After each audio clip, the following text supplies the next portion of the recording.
अस्सलाम वालेकुम student, welcome to biology class. आज हम लोग आपका लेक्चर नंबर 16 स्टार्ट करेंगे। यूनिट नंबर 9 हम लोग पढ़ रहे हैं ट्रांसपोर्ट। आज का हमारा जो टॉपिक है वो है opening and closing of stomata. तो इसमें हम लोग ये देखेंगे कि हमारे पास जो स्टोमेटा है वो उसकी ओपनिंग और क्लोजिंग जो है कैसे होती है। तो फर्स्ट ऑफ ऑल तो हम ये देखेंगे कि जो आपके पास मेजोरिटी प्लांट्स होते हैं ना, वो डे टाइम मतलब दिन के टाइम में अपने स्टोमेटा जो है वो खुले रखते हैं, ओपन होते हैं उसके स्टोमेटा, और नाइट टाइम में बंद होते हैं जो मेजॉरिटी प्लांट्स होते हैं।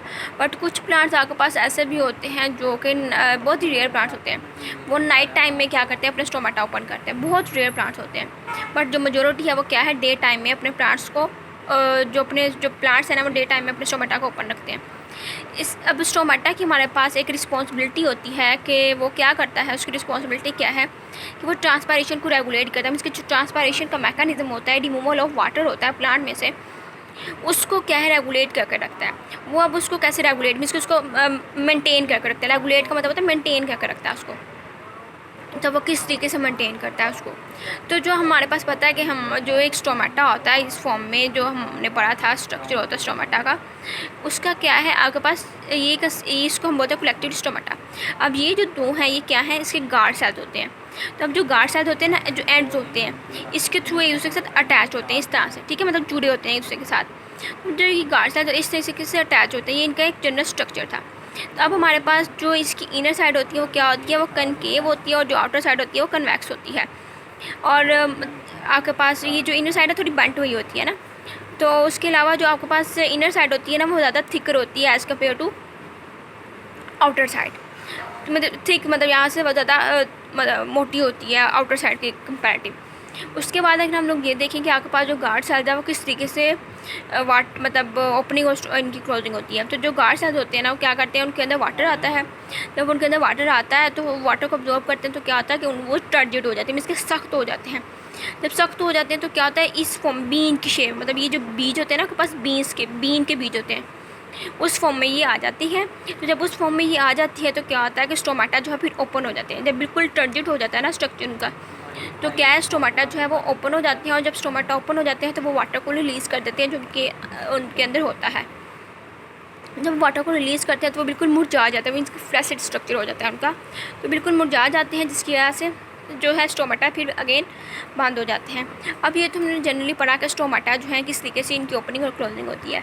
बट इनकी जो ओपनिंग और क्लोजिंग है वो डिपेंड करती है कंसंट्रेशन ऑफ स्लूट के ऊपर। हमने चैप्टर नंबर 4 में देखा था कि आपके पास सोल्यूशन की टाइप्स होती हैं जिसमें कंसंट्रेशन होती है स्लूट की। तो अब यहाँ पर जो हमारे पास ओपनिंग और क्लोजिंग स्टोमेटा की है, इसको कैसे जो स्लूट की कंसंट्रेशन है वो इफेक्ट करती है। यहाँ पर हमारे पास जो है हमने पढ़ा था चैप्टर नंबर 4 में कि जो पोटाशियम आइंस हैं वो गार्ड सेल्स के अंदर मूव करके आते हैं। तो जब डे टाइम होता है ना तो सनलाइट क्या करती है, पोटाशियम आइंस की मूवमेंट करवाती है गार्ड सेल्स के अंदर। जब गार्ड सेल्स के अंदर पोटाशियम आइंस आती हैं तो क्या आता है, वाटर मतलब वहाँ पर आपके पास क्या होता है कि सॉल्यूट कंसंट्रेशन ज़्यादा हो जाती है, तो वाटर जो है वहाँ मूव करके आता है। जब वाटर वहाँ मूव करके आता है तो फिर क्या आता है आपके पास, वो टर्जिड हो जाते हैं, तो वाटर इस तरीके से फिर आपके पास टोमेटा जो है ओपन होता है और जो है वाटर रिमूव हो जाता है अंदर से। तो पोटाशियम आइंस उसके अंदर मतलब कॉन्टिन्यूसली मूव करके आ रहे हैं ना, क्योंकि आपके पास ग्लूकोज की फॉर्मेशन हो रही होती है ड्यूरिंग डे टाइम, और डे टाइम में पोटाशियम आइंस जो है उनकी मूवमेंट होती है गार्ड सेल्स की तरफ ड्यू टू द सनलाइट, मतलब सनलाइट जो है इनकी मूवमेंट करवाती है गार्ड सेल्स में। तो अब वहाँ पर अब सारा डे टाइम पे जो है आपके पास जो ग्लूकोज की प्रोडक्शन होती है, मतलब ग्लूकोज के बनने का प्रोसेस होता है जो प्लांट्स की फूड है वो कंटिन्यू रहता है। तो जिसकी वजह से आपके पास जो है गार्ड सेल्स का जो इन्वायरमेंट है, मतलब जो उसकी जो वो हाइपरटोनिक ही रहती है, मीन्स उसमें सॉल्यूट की जो कंसंट्रेशन होती है वो ज़्यादा होती है। तो इस तरीके से वाटर अंदर मतलब गार्ड सेल्स के अंदर मूव करके आता है। जब वो टर्जिड हो जाता है तो इस तरीके से ओपन हो जाते हैं और वाटर रिमूव हो जाता, उनमें से रिमूव हो जाता है। दैन उसके बाद जो वाटर की मूवमेंट होती है गार्ड सेल्स में वो होती है through the process of the osmosis from the higher concentration to the lower concentration. जब सॉल्यूट कंसंट्रेशन गार्ड सेल्स के अंदर ज़्यादा होगा, वाटर कंटेंट कम होगा, तो फिर क्या होगा, वाटर जो है इधर मूव करके आएगा। उसके बाद अगर हम लोग ये देखें कि नाइट टाइम में क्या होता है। नाइट टाइम में जैसे कि हमें पता है कि प्लांट्स अपना फूड बनाना बंद कर देते हैं, तो ग्लूकोज की प्रोडक्शन बंद होगी, तो पोटाशियम आयन जो है वो क्या करते हैं, एपिडर्मल सेल्स में वापस चले जाते हैं। जब एपिडर्मल सेल्स में वापस चले जाते हैं तो जो वाटर होता है वो भी गार्ड सेल्स में से वापस चला जाता है। जब वाटर जो है गार्ड सेल्स में से वापस चला जाता है तो जो आपके पास स्टोमेटा होता है वो फ्लैसिड फॉर्म में आ जाते हैं, इसका मुँह चाया हुआ शक्ल में आ जाते हैं। तो फिर अपना जो स्ट्रक्चर है वो बंद ही रखते हैं, और फिर जो सॉइल में से वाटर अपटेक होती है वो भी ऑलमोस्ट बंद हो जाती है, मतलब इतनी ज़्यादा नहीं होती, बहुत ही कम अमाउंट में वो सॉइल में से वाटर को ले रहा होता है। Clear? Okay, this is all about to मतलब ओपनिंग एंड क्लोजिंग स्टोमेटा के बारे में था ये सारा कुछ, कि आपके पास स्टोमेटा जो कैसे ओपन और कैसे जो है क्लोज होते हैं, वो हम लोगों ने डिटेल में देख लिया है।